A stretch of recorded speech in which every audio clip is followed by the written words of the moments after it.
దేవుడు, సమాధానం ఇచ్చు దేవుడు, ధైర్యపరచు దేవుడు, ఆదరణ కలగ చేసే దేవుడు, వాతార్చే దేవుడు, నెమ్మదినిచ్చి నడిపించే దేవుడు అని వారు ఏం చేశారట?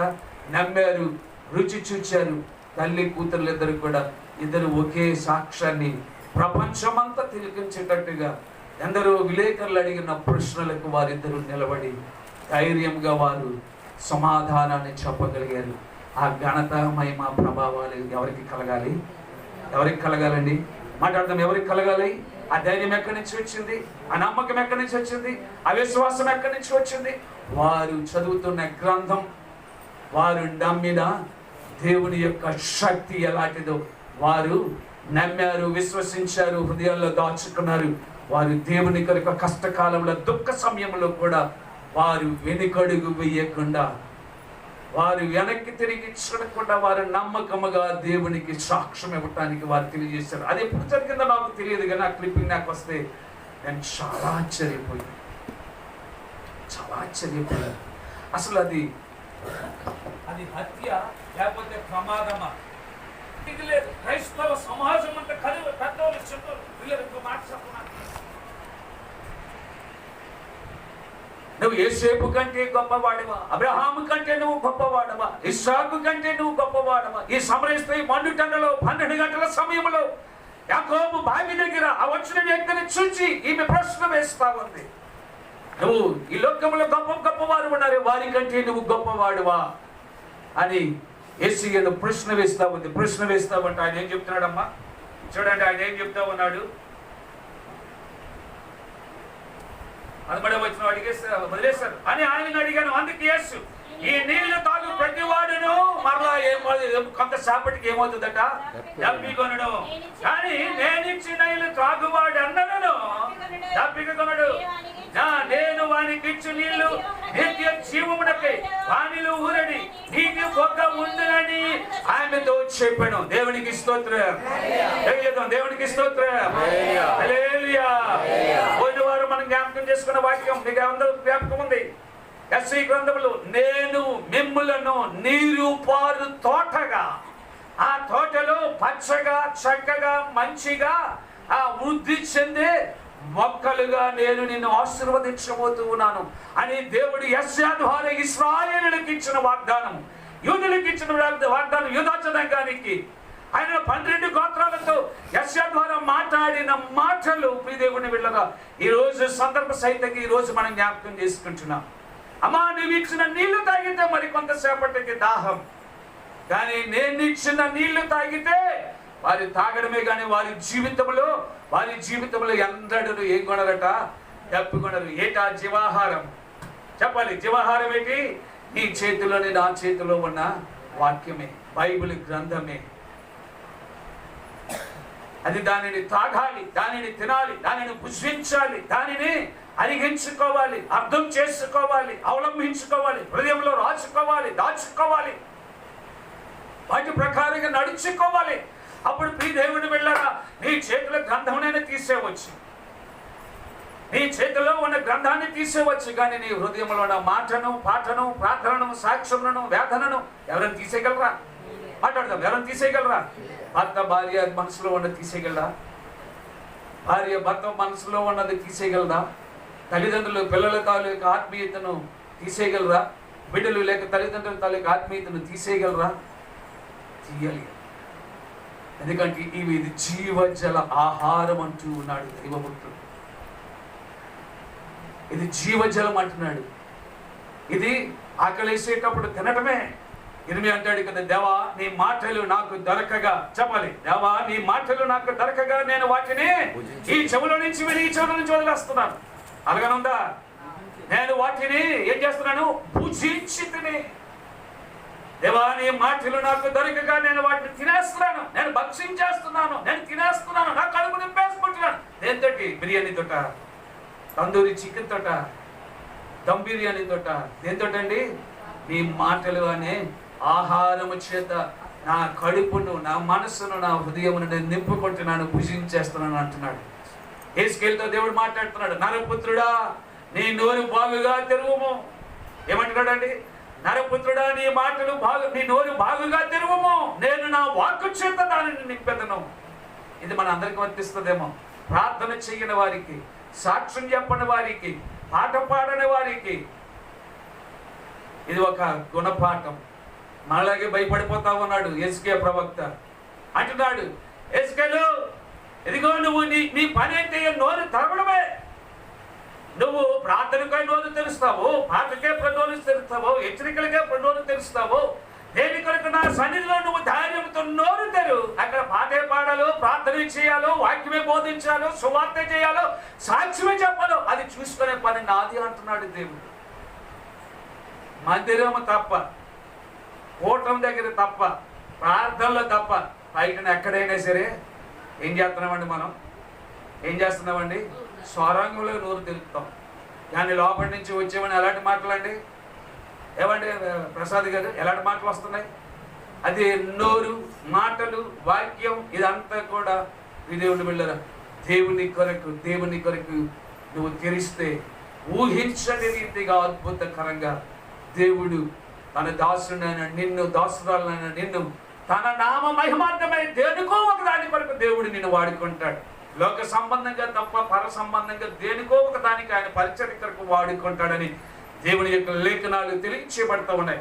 ఏమంటాడమ్మా 14వ వచనంలో, నేను ఇచ్చే నీళ్లు నేను నిత్య జీవమునకై దానిలో ఊరడి నీటిగా ఉండునని ఆమెతో చెప్పను అని చెప్పేసి వాక్యంలో తెలియచేయబడుతుంది. పిల్లలు చెప్పేస్తాను, వాక్యం ముగించేస్తాను. ఎప్పుడైతే యేసయ్య ఏ మాటలు తెలియచేశాడు, వెంటనే ఆమె ఆశ కదా, వెంటనే అయితే యేసయ్య నాకు ఇచ్చేయండి. యేసయ్యని కూడా అర్థం లేదు, అయ్యా అవేవో మీ దగ్గర ఉన్న నీటి బుగ్గలు, నీటి ఊట, ఆ జీవజల దారులు నాకు ఇచ్చేయండి అని అంటూ ఉంది. ఇచ్చేయని అంటే అప్పుడు యేసయ్య ఏమంటాడు తెలుసా? అమ్మా నీ భర్తను తీసుకెళ్ళరా. ఆమె జీవితాన్ని యేసయ్య యాకోబు బావి దగ్గర, సుఖార అనే గ్రామం, ఆ పట్టణం దగ్గరే, ఆ మండుటండలో ఈయన చదివేశాడు. అప్పుడు ఆమె దాచుకోకుండా, అయ్యా నాకు భర్త లేడు అనగానే మళ్ళీ యేసు ఏమంటున్నాడు? నీకు వివాహం చేసుకునే భర్త లేడు కానీ నీకు 5 భర్తలు ఉన్నారు అని చెప్పే కానీ ఈమె నిర్ఘాంతపోయి, ఆశ్చర్యపోయి, భయపడిపోయి, గజగజలాడిపోతుంది. అంతవరకు ధైర్యంగా మాట్లాడిన ఈ సమరయ స్త్రీ, ఈ పాపాత్మురాలైన స్త్రీ, ఆమె జాతకము, బ్రతుకు యేసయ్య అక్కడ బావి దగ్గర అక్కడ పుస్తకము తెరిచినట్లుగా ఆమె జీవితాన్ని ఆయన అక్కడ చదివేస్తుంటే భయపడిపోయి ముఖం దించుకున్నట్లుగా, చిక్కుపడినట్లుగా అయిపోయిందేమో బహుశా ఆమె పరిస్థితులు అంతా అక్కడ బయట కనబడగానే. పిల్లలు ఎందుకు చెప్తున్నాను అంటే, వాక్యం ఆమె ఎందుకు మధ్యాహ్నం పూట వచ్చింది అని అంటే, మధ్యాహ్నం 12 గంటల సమయంలో ఎవ్వరు కూడా నూతి దగ్గర నీళ్ళు తోడుకుంటారండి? అమ్మా నీళ్ళు తోడుకుంటారా? చెప్పండి. ఈ గొడవంతా మీదే, ఇంటి పనులన్నీ మీదే కదా చేస్తారు. అమ్మ 12 గంటలప్పుడా నూతి దగ్గరికి వెళ్ళి ఇది చేస్తారు. అది కాక ఊరి చివరన ఉన్న నీతికి. ఎందుకంటే ఈమె అసలే ఈమె సమరయ స్త్రీలు వీరెవరు సాంగత్యం చేయరు. అది కాకుండా ఈమె వివాహం కాకుండానే కొంతమంది భర్తలతో ఈమె పాపము చేస్తూ ఉంది.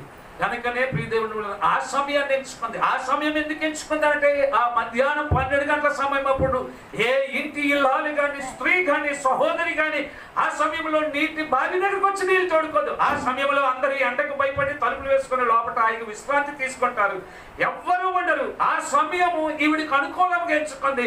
ప్రతిరోజు ఆ సమయానికి వచ్చి తోడుకొని వెళ్తుంది నూతి దగ్గరికి వచ్చి. ఆ దినాన్ని కూడా ప్రతిరోజులాగానే తోడుకోవడానికి వచ్చేటప్పుడు ఆమె ఒక ఆయనకి దొరికింది. ఆమె తాలూకా జీవితము అక్కడ తెరిచిన పుస్తకము వలె దేవుడు విప్పేశాడు. అంతేకాకుండా ఆమె చేస్తున్న బలహీనత కూడా యేసయ్య చెప్పేశాడు. వెంటనే మళ్ళీ ఆమె ధైర్యం తెచ్చుకుంది. ఆమె తీసుకొచ్చిన కడబట నువ్వు దగ్గర వదిలేసిందట. నీళ్లు తోడుకోవడానికి తీసుకువచ్చిన నీళ్ళ డొక్కును కూడా అక్కడ వదిలేసిందట. అంతవరకు సంభాషించిన యేసయ్యను కూడా అక్కడే వదిలేసిందట. ఈమె అంతవరకు సిగ్గుపడి, బిడియపడి, ముఖం చూపించుకోకుండా, ముఖము దాచుకొని, ఏమో ఒకవేళ ఎవరైనా కిటికీలో నుంచి కానీ, తలుపు సందుల్లో నుంచి కానీ మధ్యాహ్నం పూట ఈమెను చూస్తారేమో నీళ్ళ కొరకు వచ్చేటప్పుడు ఆయన ఇంకా భయపడి ముఖము దాచుకొని అంతవరకు వచ్చేది. ఆ రోజు కూడా అలాగే వచ్చింది. ఎప్పుడైతే యేసయ్య మాట్లాడాడో, మధురమైన, జీవమైన, లోతైన, తీపి కలిగిన, ఆకర్షితమైన, ప్రేమ కలిగిన, ఆదరణ కలగ చేసిన సమాధానకరమైన మాటలు ఆమె నోటి నుంచి వచ్చాయో ఇప్పుడు ఆమెకున్న భయము, బిడియము పోయాయి. ధైర్యం తెచ్చుకుంది. ఏం చేసిందండి? కడవను అక్కడే వదిలి గబగబా ఊరిలోనికి పరిగెట్టిందట. గబగబా ఊరిలోనికి పరిగెట్టి, ఓ పదమో, ఓ చిన్నమ్మో, ఓ అన్నయ్యో, ఓ మామయ్యో, ఓ తమ్ముడు, ఓ అన్న, ఓ కొడుకు, ఓ కూతురు, ఇదిగో మనం ఎప్పుడో మెస్సయ్య వస్తాడని ఎప్పుడో మన పితరుల కాలంలో మనం విన్నమే. ఆ చిన్న కాలంలో మనం విన్నమే. ఆ గడిచిపోయిన దినాలలో మనం విన్నామే. ఇదిగో ఆ దినం ఇప్పుడు రానే వచ్చింది. దేవునికి స్తోత్రం. హల్లెలూయా. ఇదిగో నేను ఆ మెస్సీయను చూశాను. మన యాకోబు బావి దగ్గర ఆయన అక్కడ కూర్చుని ఉన్నాడు. ఎంతవరకు నేను శారీర సంబంధమైన దాహము కొరికే నేను ప్రయాసపడ్డాను, పాకులాడాను, ఎదురు చూశాను, కష్టపడ్డాను. కానీ ఆయన నాకు ఏ నీళ్ళు ఇస్తానని వాగ్దానం చేశాడండి? జీవ జల నీళ్ళ యొక్క ఊటను ఆయన నాకు ఇస్తానని నాతో మొక్కుసూటిగా మాట్లాడాడు.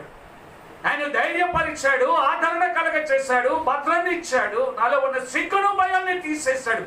అంటే ఆయన ఇదిగో యాకోబు బావి దగ్గర ఆయన మండుటండలో కూర్చుని ఉన్నాడని ఆమె సిగ్గు విడిచి, బిడియమని విడిచి యేసయ్య ఇచ్చే ఆ జీవ జలముల ఊట ఆమె మాత్రమే కాకుండా అసుకారు గ్రామంలో ఉన్న ప్రజలందరికీ వినిపింప చేయటానికి ఆ ప్రజలందరినీ కూడా అమ్మ ఎక్కడికి తీసుకొచ్చిందరా ఆమె? అయ్యా ఎక్కడికి తీసుకొచ్చిందండి?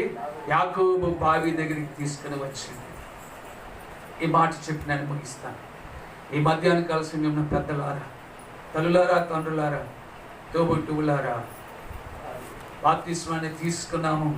నోరు మెదపకుండా, కాళ్ళు కదపకుండా, ముడుచుకున్న చేతులు విప్పకుండా, ఇలారా నీలో నిజమైన తృప్తి కలిగించి, ఆదరణించే, ధైర్యమునిచ్చి, పోషించి, స్వస్థపరిచే జీవజల ఊటలను పొందుకొనకపోతే, ఒకవేళ పొందుకొని కూడా వాటి శక్తిని నీవు నేను కప్పేసి నల్లటి దుప్పటి ముసుకేసి ఉంచేసుకుంటే దానివల్ల ఏమి ప్రయోజనము?